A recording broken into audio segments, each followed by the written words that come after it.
Hello everybody, welcome back to another episode. It is me, Jordan Young, aka Sneakonomics, and in today's episode I have an exciting review for you. It is a review of a shoe that came out about 3 months ago. 3 months ago.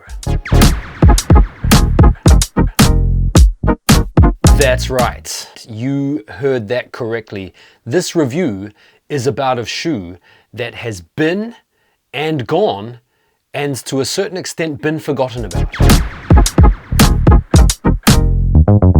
As someone that likes to bring you the absolute latest and greatest in news and reviews, now I have had hundreds and hundreds of messages telling me to stop making YouTubes, but I've also had 1 or 2 messages from people asking for a review on this shoe, and I've decided to address my attention to the few of you that have actually asked for this. So here we go.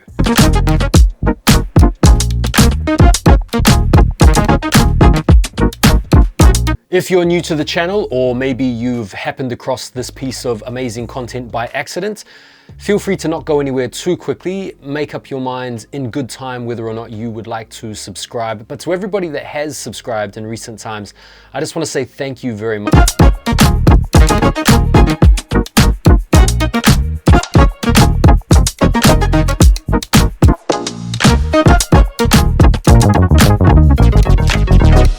The inspiration for the sneaker comes from legendary Chicago Bulls and LA Lakers coach and former player Phil Jackson.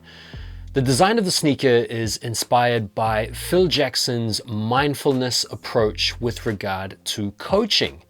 I have in my possession here a pretty cool book which is written by Phil Jackson and Hugh Delahanty. It's called Sacred Hoops, and it's definitely worth a read. First and foremost, the box. Yeah, it's got everything you could hope for in a box. It's got all the corners, it's got all the lines. The box opens and closes in a manner that you would expect. So all in all, it's a brilliant box.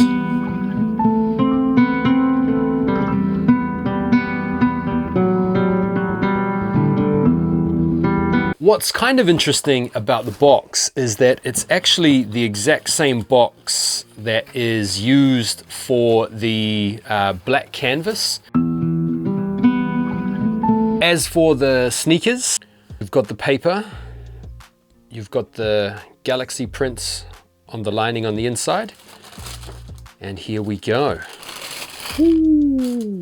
All right, so here they are in full effect. I'll tuck the extra laces in there for you. So have a wee look. They feature this canvas upper with this sublimated tie-dye pattern.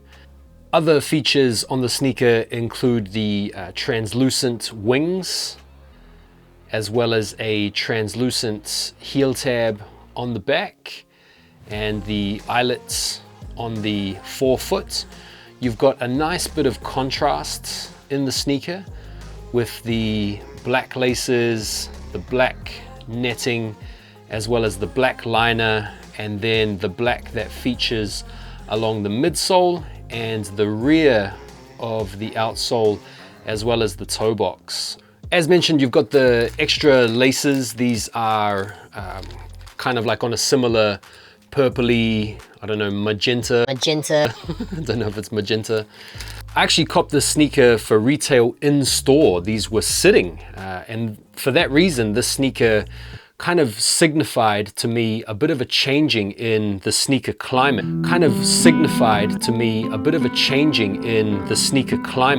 Where you could once again buy a Jordan 4 from a store, sat on a shelf, days after the release, which has not been the case for the past few years. Now, it's actually been a few months since they released, like I said, so it would be interesting to check the resale prices on these now. So I'm just having a look on StockX, and for the size that I bought, the last sale was actually for retail, meaning whoever sold these for retail on StockX, Last, lost money. So checking the market on goats now, and the size I got, US 10.5, is listed for 226 pounds, brand new, which means that after fees and stuff, whoever is selling this pair is likely to break even or maybe make £2 or £3, essentially making this pair the archetypal brick in today's sneaker slang.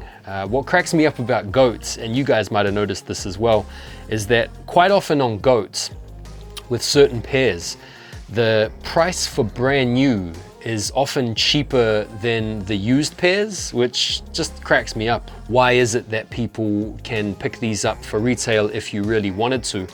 I guess the answer to that is that the material on the upper isn't overly alluring. Canvas is never a massively attractive material compared to other better quality materials like leather or suede. I guess the color scheme is a little bit off-putting to some people, maybe because they're a little bit effeminate maybe, or a little bit ethereal, or maybe it's because it's not a particularly strong color blocking theme up top. I don't know. I personally think it is a really cool shoe.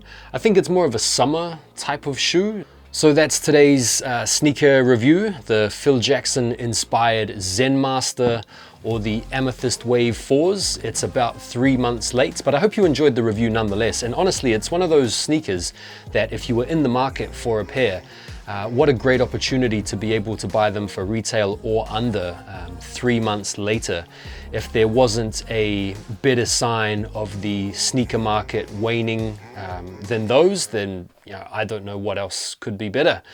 So thank you very much for watching. I appreciate the audience and hope you enjoyed the video, and I look forward to seeing you guys on the next one. Peace.